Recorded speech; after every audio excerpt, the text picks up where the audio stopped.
on your behalf if you control them. All right? It's sort of like government. People do things for you, but you got to have the right controls on them. My dad would always buy 3 pigs. I can never understand why the 3 pigs. I said, why 3 pigs, Dad? You know, it seemed like maybe 4, maybe 2. Or as far as I was concerned, I like chicken, you know. But at any rate, he said, well, I'll tell you why. If you ever pay attention to pigs, you can figure it out for yourself. You get 3 pigs, and there's always one that gets both feet in the trough and crowds the other 2 out. That pig will grow faster, then we can slaughter it sooner, and we can have a little bit more for ourselves sooner, and then the other 2 pigs will start competing, and it all works out pretty well. By the time we get to the last pig who has all the stuff, it's late in the spring and we're ready for 3 more pigs. It's almost like an election cycle if you think about it. All right, well, this one time, the hogs got out and I spotted them. Now, I don't know how many of you grew up in a farm, but if the cow gets out, she just heads for more pasture. And after all, more pasture means she might actually give more milk. But when pigs get out, they head for everything.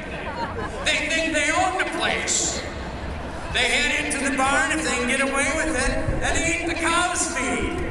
And once they're done rooting through that, they head out to the garden, even if they're not hungry, and just ramble through the garden, taking what they want, with a great sense of entitlement on top of it. And when you try to corral these animals and bring them in, they'll have no part of it. It's like we're pigs, and this is what we want, and this is what we're going to have. Do you recognize any of this? It doesn't matter who got hurt. It doesn't matter if the winter food supply is gone. It doesn't matter if they're hurting themselves by spoiling their own ground feed for the future. They just want it all, and they want it right now. So the pigs are out, and I'm all sweated up, trying to get them in. My dad comes around the corner, he says, what's going on here? I said, the pigs are out. I'm trying to entice them to get back in. He said, you can't entice pigs. That implies they have common sense.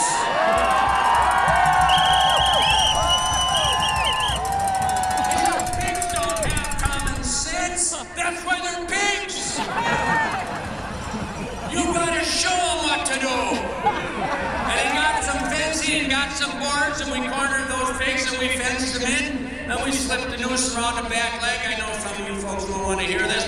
We lifted them up with the front end loader on the tractor and all them squealing one at a time back into the pen where we let them down. And then he said to me, he talked about this a little bit, you know, about pigs. He says, you know, you really got to think about these animals a little bit more. Think about how they think, because you can't apply logic to pig wisdom. It just won't work for you. He says, step back and understand it, because if you're trying to look at it from a pig's perspective, you're going to get all screwed up. So that's why what this is about is not waiting around for a miracle. I was hoping somehow those pigs would find reason and head back into their pen after they had had enough. That's not going to happen there, and it won't happen here. What we need to do is take back our government. We need to get more directly involved.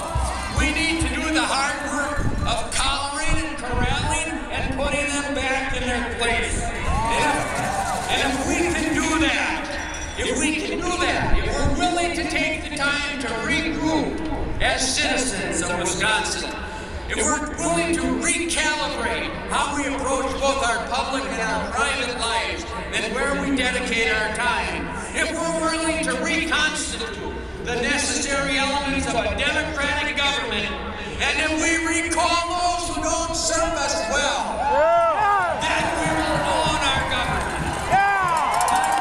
My charge to you today, farmers and laborers, citizens, men and women, all people, students and otherwise, all those so adversely affected by this reckless action of reckless people.